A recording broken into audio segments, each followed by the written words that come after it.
신앙 고백하겠습니다. 나는 전능하신 아버지 하나님 천지의 창조주를 믿습니다. 나는 그의 유일하신 아들 우리 주 예수 그리스도를 믿습니다. 그는 성령으로 잉태되어 동정녀 마리아에게서 나시고 본디오 빌라도에게 고난을 받아 십자가에 못 박혀 죽으시고 장사된 지 사흘 만에 죽은 자 가운데서 다시 살아나셨으며 하늘에 오르시어 전능하신 아버지 하나님 우편에 앉아 계시다가 거기로부터 살아있는 자와 죽은 자를 심판하러 오십니다. 나는 성령을 믿으며 거룩한 공교회와 성도의 교제와 죄를 용서받는 것과 몸의 부활과 영생을 믿습니다. 아멘. 450장 부르시고 말씀을 봅니다.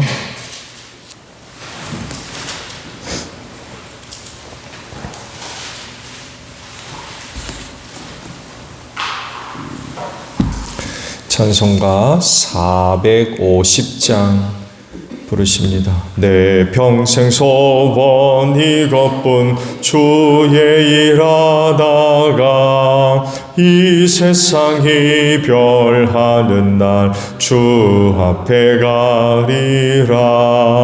꿈같이 헛된 세상 일 취할 건 무엇냐. 이 수고함만 하여도 헛된 것뿐일세. 불같은 시험 많으나 겁내지 맙시다. 구주의 권능 그 신이 이기고 남겠네. 금보다 귀한 믿음은 참 법에 대도다. 이지는 사람들 다 복을 받겠네. 살같이 빠른 광음을 주비해 하기세. 온 몸과 마음을 바치고 힘써서 일하세. 아멘. 말씀을 봅니다. 에스라 7장 11절에서 28절 마지막 절까지 봅니다. 에스라 7장 11절에서 마지막 절입니다. 에스라는 제사장이면서 학자이며 이스라엘이 받은 주님의 계명과 율례를 많이 배운 사람이었다. 다음은 아닥사스다 왕이 에스라에게 보낸 칙령을 옮겨 적은 것이다. 왕 중의 왕 아닥사스다는 하늘의 하나님의 율법에 통달한 학자 에스라 제사장에게 칙령을 내린다. 나의 지시는 다음과 같다. 내가 다스리는 나라에 사는 이스라엘 사람 가운데서 그대와 함께 예루살렘으로 가고자 하는 사람은 제사장이든지 레위 사람이든지 누구든지 가도 좋다. 나와 나의 7 보좌관이 그대를 보내는 것이니 그대가 잘 아는 하나님의 율법에 따라서 유다와 예루살렘이 어떠한지를 살펴보아라. 그뿐 아니라 그대는 나와 나의 보좌관들이 예루살렘에 계시는 이스라엘의 하나님께 기쁜 마음으로 드리는 은과 금을 가지고 가거라. 또한 바벨로니아의 모든 지방에서 그대가 얻을 은과 금도 가지고 가고 백성과 제사장들이 예루살렘에 있는 하나님의 성전에 바치는 자원 예물도 가지고 가거라. 그 돈으로는 반드시 수송아지와 순양과 어린 양을 사고 거기에 곁들여 곡식 제물과 부어 드리는 제물도 사서 그것들을 예루살렘에 있는 그대가 섬기는 하나님의 성전 제단 위에 함께 제물로 드려라. 그 나머지 은과 금은 그대가 섬기는 하나님의 뜻에 따라서 그대와 그대의 동료 유다 사람들이 가장 좋다고 생각하는 일에 쓰도록 하고 그대에게 맡긴 모든 그릇은 예루살렘의 하나님께 바치되 그대가 섬기는 하나님의 성전에서 예배를 드릴 때에 쓰도록 하여라. 그 밖에 그대가 섬기는 하나님의 성전에서 써야 할 것이 더 있으면 그곳에서 공급받도록 하여라. 이제 나 아닥사스다 왕은 유프라테스 강 서쪽 지방의 모든 국고 출납관들에게 명령한다. 하늘의 하나님의 율법에 통달한 학자 에스라 제사장이 너희에게 요청하는 것은 무엇이든지 어김없이 그에게 주도록 하여라. 음은 100달란트까지, 밀은 100고루까지, 포도주는 100밭까지, 기름은 100밭까지 주고 소금은 제한 없이 주도록 하여라. 하늘의 하나님의 성전에 관하여 하늘의 하나님이 규정하신 것은 하나도 어기지 말고 그대로 지켜라. 나와 내 자손이 다스릴 나라에 하나님의 분노가 내리도록 그대로 둘 수는 없기 때문이다. 그대들은 또한 제사장들이나 레위 사람들이나 노래하는 사람들이나 성전 문지기들이나 성전 막 일꾼들이나 성전에 있어 일하는 다른 일꾼들에게 조공이나 세금이나 관세를 물려서는 안 된다. 또 그대 에스라는 그대가 섬기는 하나님이 그대에게 주는 지혜를 따라 그대가 섬기는 하나님의 율법을 잘 아는 사람들 가운데서 법관들과 판사들을 뽑아 세워 유프라테스강 서쪽에 있는 모든 백성의 재판을 맡아보게 하여라. 율법을 잘 알지 못하는 사람들은 그대들이 가르쳐라. 하나님의 율법과 왕의 명령대로 따르지 아니하는 자는 반드시 죽이거나 귀양을 보내거나 재산을 빼앗거나 옥에 가두거나 하여 엄히 다스려라. 주 우리 하나님의 조상의 하나님을 찬양하여라. 하나님은 왕에게 예루살렘에 있는 주님의 성전을 영화롭게 하려는 마음을 주셨다. 나에게 자비를 베푸셔서 내가 왕과 보좌관들과 권세 있는 고관들에게 총애를 받게 해주셨다. 주 나의 하나님이 이처럼 나를 돌보아 주심으로 나는 힘을 얻어서 이스라엘 백성 가운데서 지도자들을 불러 모아 함께 예루살렘으로 올라올 수 있었다. 아멘. 자, 오늘 주일에는요, 방금 보신 28절 중반절의 말씀을 보면 나는 힘을 얻어서 라는 말씀이 있습니다. 교만한 인간의 특징이 뭡니까? 자기 자신을 그 중심에 세우고 거기에 초점을 맞추며 집중을 하는 그런 그 모습을 보여줍니다. 그래서 자기가 가지고 있는 모든 것을 거기에 다 이제 집중을 하죠. 자신에게로 향합니다. 갖고 있는 것들이 크거나 많거나 좋은 것이라고 하면 더욱더 자신을 높여 주겠죠. 그런 것들을 가지고 자기가 대단한 인간인 것처럼 생각을 하는데 실상 인간이 그렇게 대단합니까? 그렇지 않죠. 연약하고 부족한 그런 존재임에도 불구하고 이런 자신을 망각하게 만듭니다. 그래서 이런 것들이 점점 더 커질수록 점점 더 교만해지는 거죠. 하나님을 섬기는 사람은 그래서 경계해야 될 것 중 하나가 바로 교만해지는 것입니다. 왜냐하면 모든 것을 다 하나님의 영광을 위해 해야 할 사람이기 때문에 그렇습니다. 이렇게 살려면 겸손해야 돼요. 교만하면 하나님의 영광을 위해서 살지 않습니다. 말씀드린 대로 교만하면 누구만 있어요? 자기만 있습니다. 자기만. 근데 어떻게 하나님께 영광 돌릴 수가 있겠습니까? 하나님의 존재, 그분이 베풀어 주시는 은혜와 사랑 절대로 인정하지 않습니다. 교만한 사람은 자기가 전부거든요. 근데 무슨 하나님이 계시고 하나님이 도우시는 은혜가 있고 사랑이 있습니까? 자기만 있는데. 그래서 교만하게 되면 하나님을 섬기지 않습니다. 섬길 수도 없고요. 그 자리에 누가 있어요? 자기가 있습니다. 교만한 사람의 전형적인 그런 그 특징이죠. 그렇기 때문에 하나님의 영광을 위해 사는 게 그건 불가능한 거죠. 그건 겸손하지 않으면 하나님의 영광을 위해 살 수가 없습니다.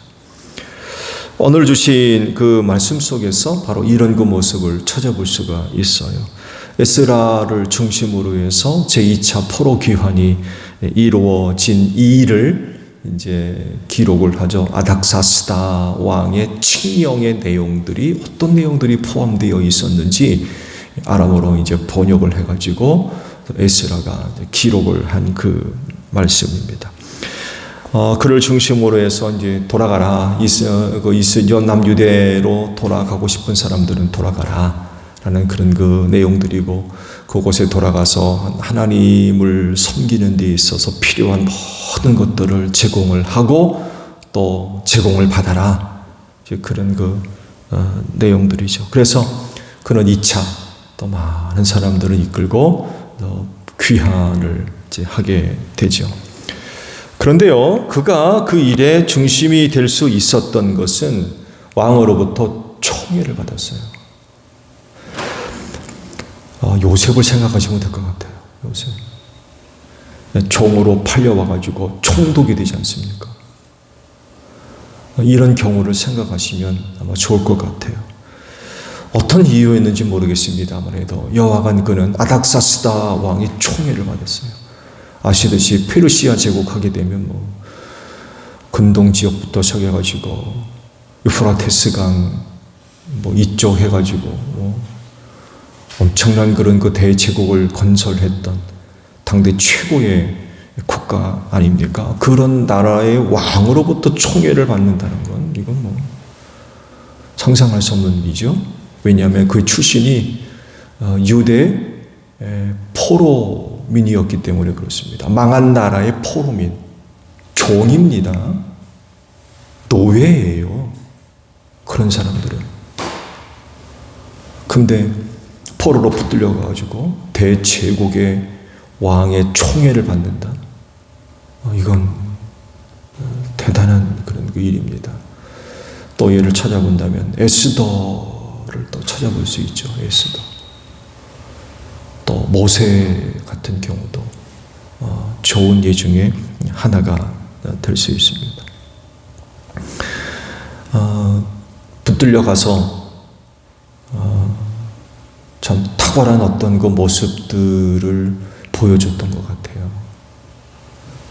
그래서 왕으로부터 각별한 그런 그 사랑을 받았던 거죠. 그래서 얼마나 그 총애를 받았는지 말씀을 보게 되면 그가 요청하는 것이라면 뭐든지 왕이 다 줬대요. 사실 부족함이 없었겠죠. 그렇죠. 그만큼 왕으로부터 총애를 받았기 때문에 요구하는 것은 무엇이든지 왕이 다 줬다는 것. 그럴 정도로 총애를 그가 받았었다고 기록을 합니다. 그랬던 그가 이제 동족을 이끌고 귀환을 하게 된 거죠. 이것이 또 쉽지가 않은 거예요.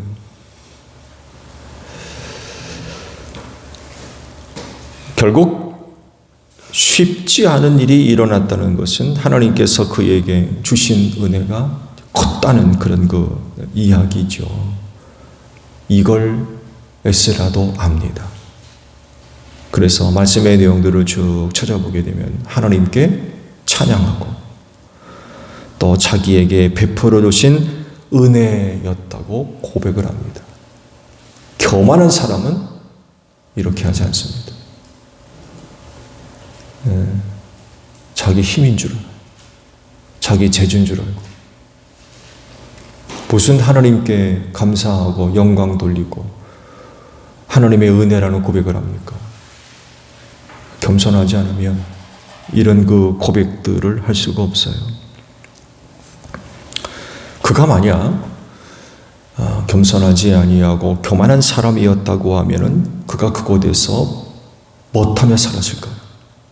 뭘 하면서 살았을까요? 그곳에서 얻은 것으로 자기 만족 채우는 그런 그 생활을 아마 했을 겁니다. 하나님의 뜻을 알고 그 뜻을 이루는데 별 관심도 없고 동족들이 지금 어떻게 있는지에 대해서도 전혀 관심도 없는 그런 그 생활을 했을 겁니다. 근데 그는 그런 사람이 아니었어요. 하나님의 은혜를 아는 사람이었고 또 하나님을 섬기는 사람으로서 뭘 해야 되는지를 잘 알고 있는 그런 사람이었어요. 곧 하나님의 뜻을 이루어 나아가는데 힘썼던 사람이고, 그래서 했던 것이 동족 이끌고 기원하는 일이었어요. 그건 말씀을 이루는 일이었죠. 70년 만에 돌아오리라 라는 예언의 말씀을 익히 알고 있는 사람이었고, 그 말씀의 성취를 위해 살았던 그런 사람이었던 거죠. 근데요, 그게 몹시 비염스럽고 힘든 생활을 자처하는 거였죠. 여행길 자체도 그렇습니다만 해도 고국으로 돌아오면 처음부터 다시 시작해야 돼요. 처음부터. 근데 이미 그는 페르시아 제국 내에 상당한 힘을 갖고 있는 사람이었어요. 그거 다 포기하고 와야 돼요. 그거 다 포기하고. 생활의 안정, 먹고 사는 데 있어서 전혀 어려움이 없는, 누구보다도 윤택하고 풍요롭고 근심 걱정 없이 자기가 하고 싶은 대로, 말씀드렸잖아요. 왕에게 요구하는 것이면 뭐든지 다 줬다는 거예요. 왕이 얼마나 총애를 했어요. 근데 이거 다 내려놔야 돼요.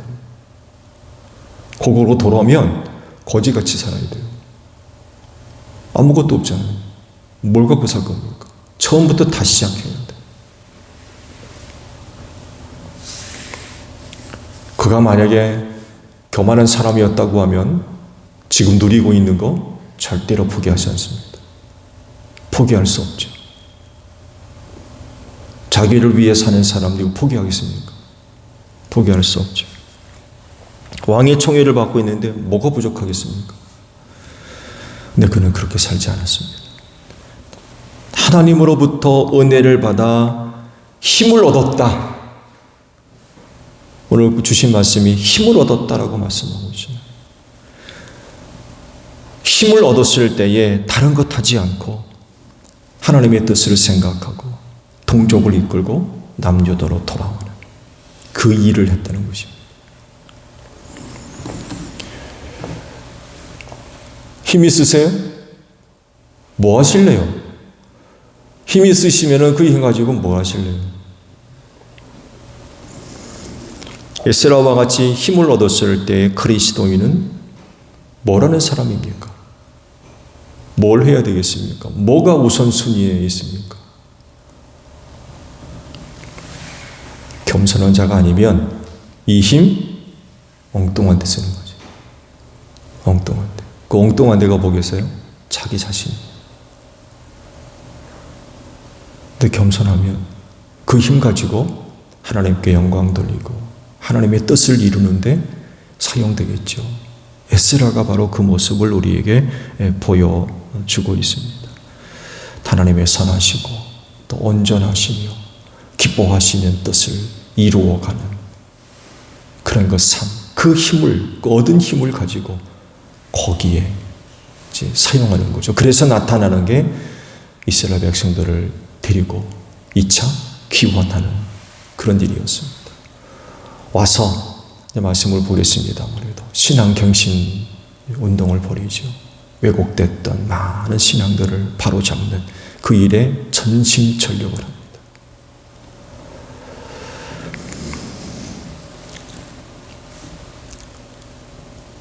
하나님의 은혜와 사랑으로 말미암아 여러분 안에 힘이 있습니까?